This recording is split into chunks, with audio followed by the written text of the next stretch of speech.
દર્શક મિત્રો આપ જોઈ રહ્યા છો ક્રાઇમ રિપોર્ટર્સ ટીવી ન્યૂઝ. હવે જોઈએ અગત્યના સમાચાર. ભરૂચ જિલ્લા પ્રમુખ પિયુષ પટેલ દ્વારા ખેડૂતોના વળતર મુદ્દે સરકારને અપીલ. જય જવાન જય કિસાન. આજે વાત કરવી છે ગુજરાતના ખેડૂતોની.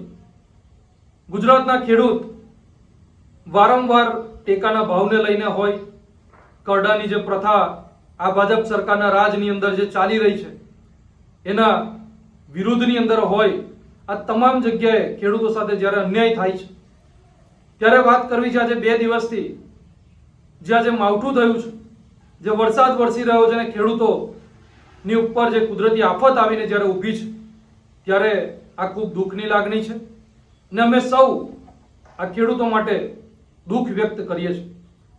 પરંતુ હું આશા રાખું છું કે ગુજરાત સરકાર જ્યારે વારંવાર આવી જ્યારે કુદરતી આફતો હોય ત્યારે વારંવાર હજારોની સંખ્યામાં લાખોની ગણતરીની અંદર જ્યારે સહાયોની વાત કરતી હોય, પરંતુ અંતે ખેડૂત પાસે સહાયના રૂપે 5-10 હજાર, 2,000, 3,000 રૂપિયા પહોંચતા હોય છે.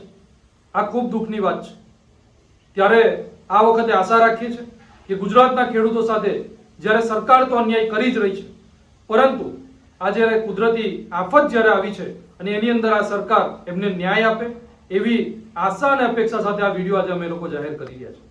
સાથે જ આજે જ્યારે આવનારી 31 ઓક્ટોબર 2025 પંજાબના મુખ્યમંત્રી શ્રી ભગવત માન સાહેબ અને દિલ્હીના પૂર્વ સીએમ અને આમ આદમી પાર્ટીના રાષ્ટ્રીય સંયોજક આમની અધ્યક્ષતામાં સુરેન્દ્રનગરમાં જ્યારે મહાપંચાયત યોજાવા જ્યારે જઈ રહી છે, જે પણ ખેડૂતો સાથે જે અન્યાય થઈ રહ્યો છે એના પક્ષની અંદર એના ન્યાય માટે, ત્યારે આ મહાપંચાયતમાં પણ સૌ ખેડૂતો સ્વયંભૂ આવે એવી આશા વ્યક્ત કરીએ છીએ અને ખેડૂતોના ન્યાય માટે આમ આદમી પાર્ટી હર હંમેશ લડત આપતી રહેશે અને ખેડૂતોનો અવાજ મજબૂત બનતી રહેશે.